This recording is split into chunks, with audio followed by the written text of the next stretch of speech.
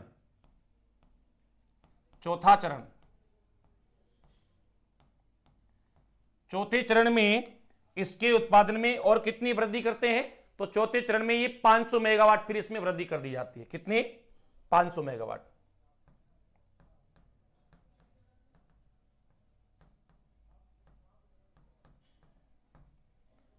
500 megawatt. अब total कितना हो गया, ये तो आप जोड़ लो, कुल उत्पादन कितना हो गया,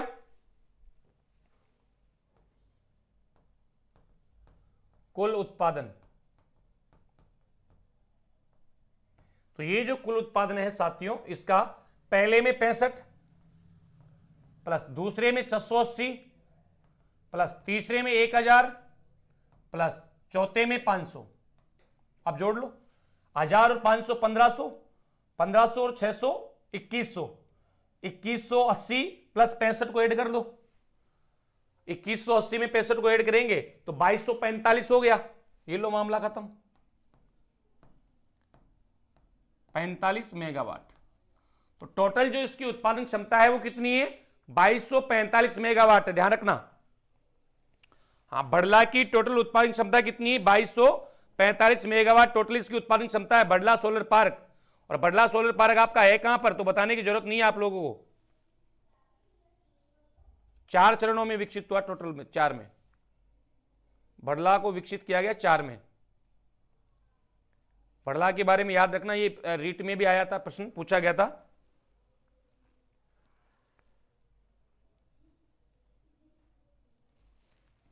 बिल्कुल। चलिए मेरे भाई, तो ये था आपका बड़ला। अच्छा लो, अब सही है। खींच लो, फिर खींचना तो।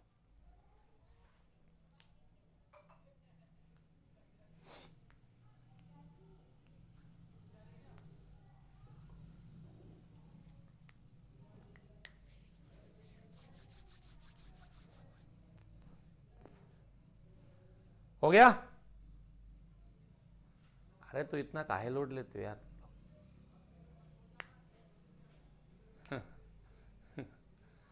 चलो कोई बात नहीं, सुन, आ जाओ। अब इसके अलावा क्या और भी कोई राजस्थान में है क्या, तो एक छोटा सा आप याद रखना चाहे तो रख सकते हैं, दुनिया सोलर एनर्जी प्रोजेक्ट, है ना। बिल्कुल, दुनिया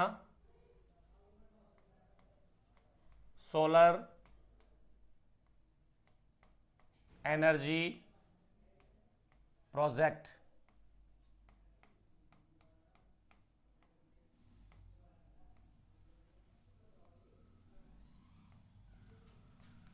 इसकी क्षमता कितनी है, कितना यहां से उत्पादन होता है, कहां पर यह स्थित है, तो ये जोधपुर में है।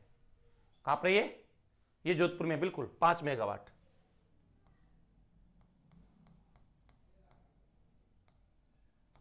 जोधपुर में है, और इसकी उत्पादन क्षमता कितनी है,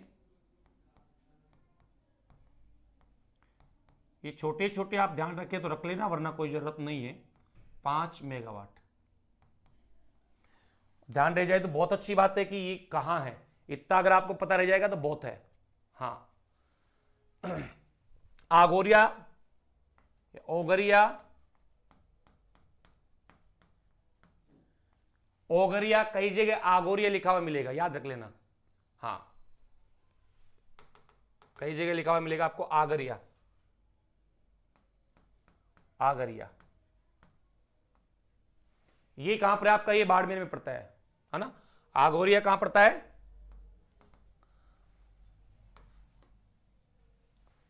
और इसकी उत्पादन क्षमता कितनी है, तो प्यारे विद्यार्थी जो आगोरिया सौर पावर प्रोजेक्ट है, इसकी उत्पादन क्षमता है, हाँ 50 है। आगोरिया, अच्छा, सोलर पावर प्रोजेक्ट,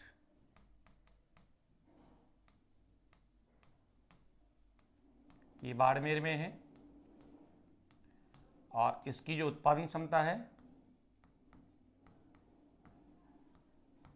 ये 50 मेगावाट है। कितने मेगावाट है ये? 50 मेगावाट इसकी टोटल उत्पादन क्षमता है। तो ये छोटे छोटे आप इनके बारे में भी आप ध्यान रखना चाहें तो रख सकते हैं। जैसलमेर में हो पोखला सोलर एनर्जी प्रोजेक्ट, हाँ लो, मोकला solar energy project,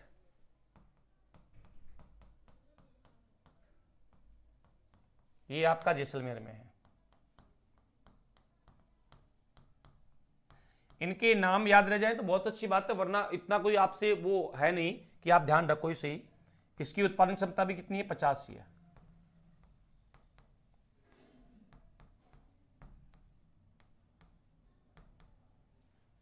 fifty 50 megawatt है। हाँ मतानिया इंटीग्रेटेड सोलर पार्क इधर लिख दूं क्या?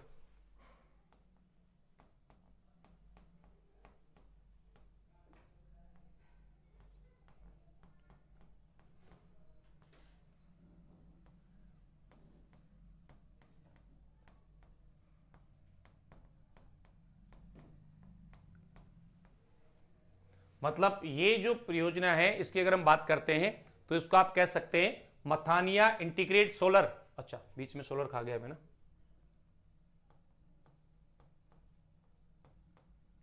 Solar Mathania integrated solar combined cycle power project, power project. और मथानिया का नाम आते ही आपके माइंड में ये आ जाएगा कि ये कहां पर स्थित परियोजना है। ये मथानिया जोधपुर में है। हाँ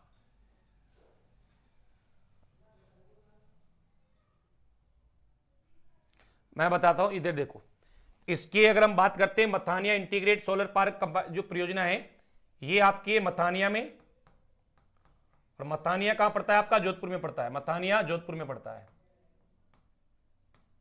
इसकी स्थापना में किसका सहयोग है? स्थापना में जर्मनी, विश्व बैंक और भारत सरकार।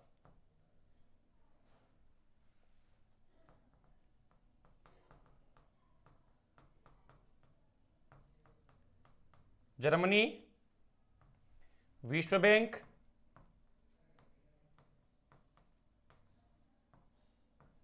भारत सरकार।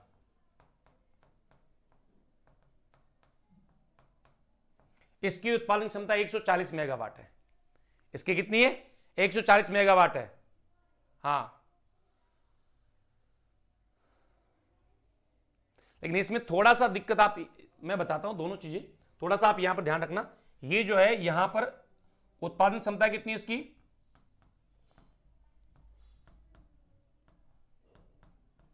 ये उत्पादन क्षमता है 140, लेकिन ये पूरी 140 मेगावाट सौर ऊर्जा से नहीं बनती है।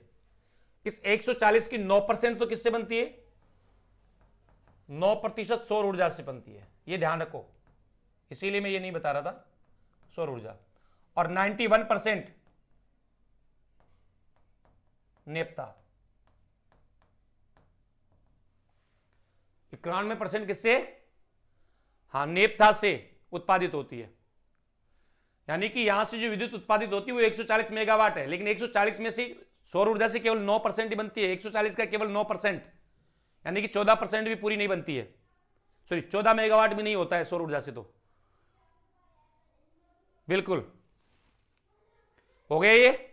चलो फोटो खींच लो इसका। मतलब छोटी मोटी सारी लिखवा दी तुम्हारे कहने पर मैंने, जितनी भी थी छोटी मोटी जितनी भी थी सारी की सारी आपके सामने लिखवा दी है। अब हम आगे चलेंगे और नेक्स्ट बात करेंगे।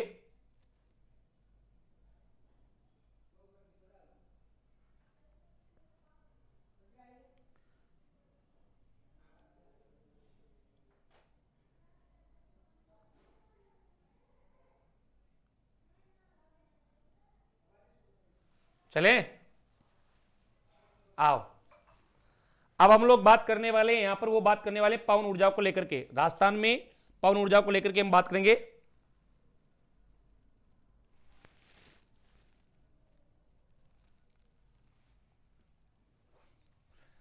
कोई बात नहीं है, आ जाओ।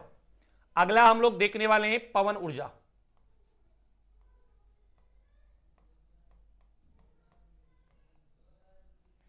इसको लेकर के हम बात करेंगे, राजस्थान में पवन ऊर्जा को लेकर के।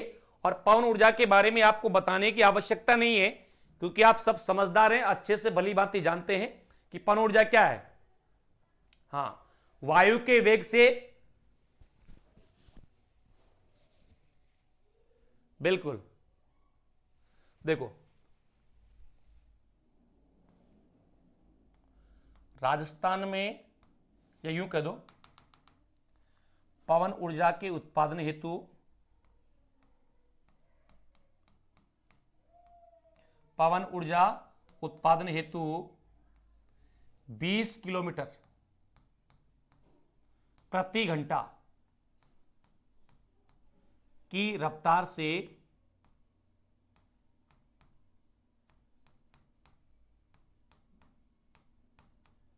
पवन का चलना आवश्यक है।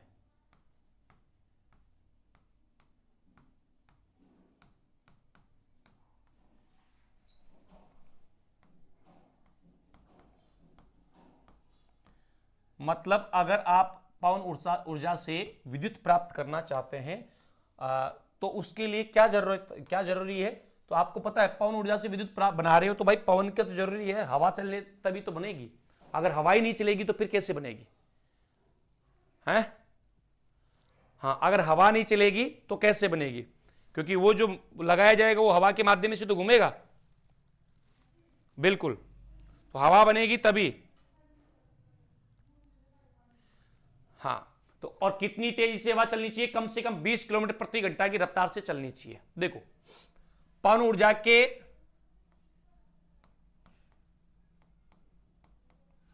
उत्पादन हेतु राजस्थान का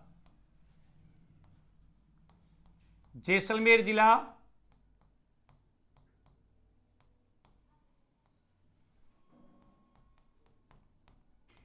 प्रथम स्थान रखता है, पहला स्थान रखता है। अगर आप पवन ऊर्जा का उत्पादन करना चाहते हैं या तो कितनी हवा चलनी चाहिए, कम से कम हवा की जो गति होनी चाहिए वो 20 किलोमीटर प्रति घंटे की रफ्तार से हवा चलनी चाहिए। हाँ, 20 किलोमीटर प्रति घंटे की रफ्तार से, है ना। दूसरी कि जो पवन ऊर्जा की राजस्थान में सबसे ज्यादा जो पवन ऊर्जा का उत्पादन होगा वो कहां से होगा, वो जैसलमेर से होगा।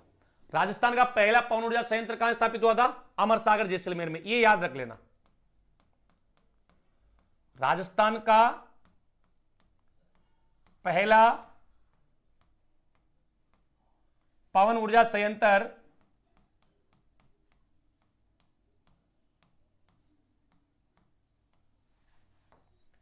अमर सागर जैसलमेर,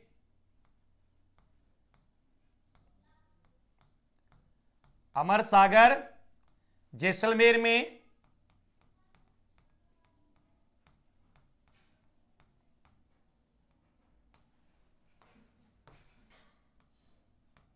स्थापित हुआ। और इसकी जो स्थापना हुई थी, कब हुई थी, तो राज्य का जो पहला पवन ऊर्जा परियोजना है अमर सागर जैसलमेर में वर्ष 1999 ईस्वी में स्थापित किया गया।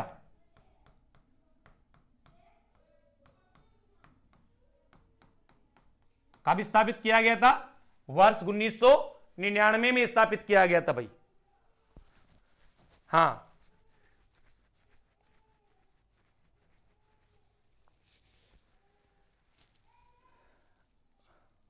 ओके। उसके बाद में दूसरा राजस्थान का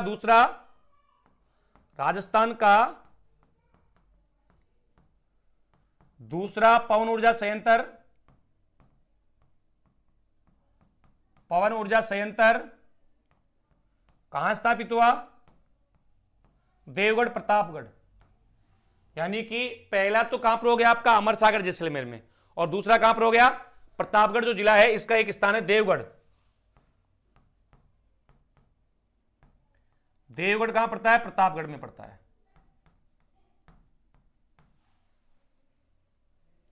फिर है राजस्थान का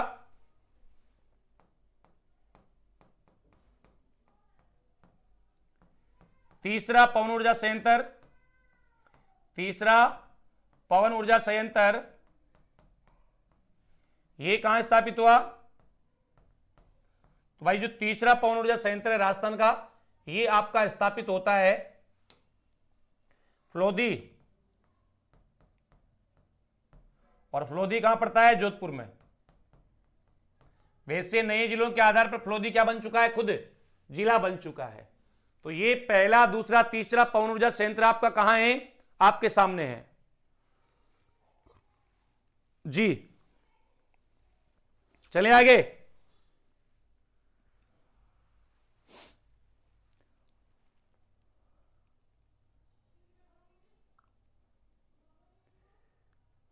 कोई बात नहीं है, चलो इसका एक बार स्क्रीनशॉट अगर आप लेना चाहें तो आप ले सकते हैं, बाकी हम लोग आगे बढ़ने वाले हैं।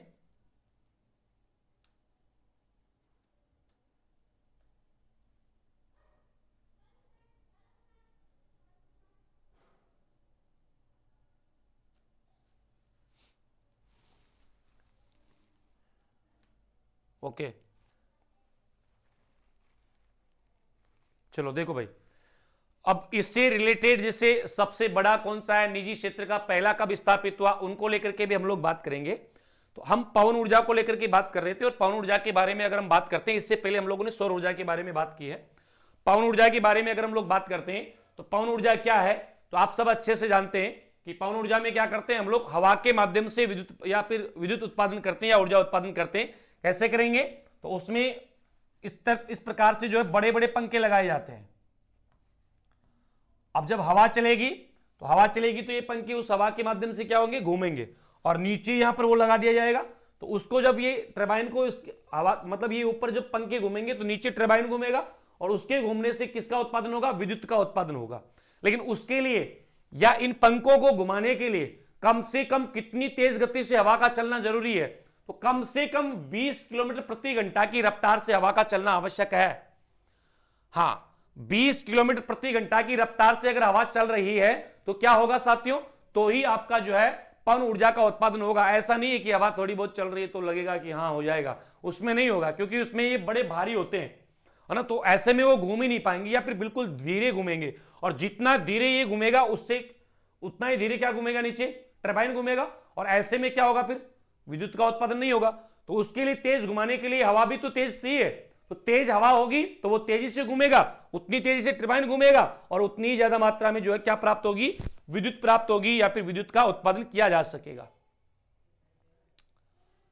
हाँ जी, चलो मित्रों, तो ये हमारी पवन ऊर्जा को लेकर के आगे की जो चीजें हैं वो हम लोग कल सारी की सारी पवन ऊर्जा को जो है, पवन ऊर्जा के साथ साथ जो ऊर्जा संसाधन है वो हमारे हो जाएंगे फिनिश, है ना। हम लोगों ने जो है गैर परंपरागत स्रोतों के बारे में हम बात कर रहे थे, गैर नवीकरण जो स्रोत हैं उनको लेकर के हम बात कर रहे थे, और उसमें सौर ऊर्जा को हम बात कर चुके हैं, पवन ऊर्जा के बारे में हम बात कर रहे हैं। उसके आगे जैसे बायोगैस है, इनके बारे में बात करेंगे, बायोमास है उनके बारे में बात करेंगे, लेकिन वो खास बड़ा टॉपिक उनका नहीं है, 2-2, 4-4, 5-5 लेने हुई मामला फिनिश हो जाएगा उनका ना। तो उनके बारे में भी हम लोग बात करेंगे, लेकिन उनके बारे में हम बात करने वाले हैं कल की क्लास में। तो आज के सेशन को मैं यही विराम दूंगा, मिलूंगा कल फिर एक बेहतरीन और धमाकेदार सेशन में, क्योंकि आज की हमारी क्लास का समय हो गया समाप्त, और मैं लेना चाहता हूं आपसे विदा। तब तक के लिए आप सभी साथियों को नमस्कार, राम राम साहब, धन्यवाद।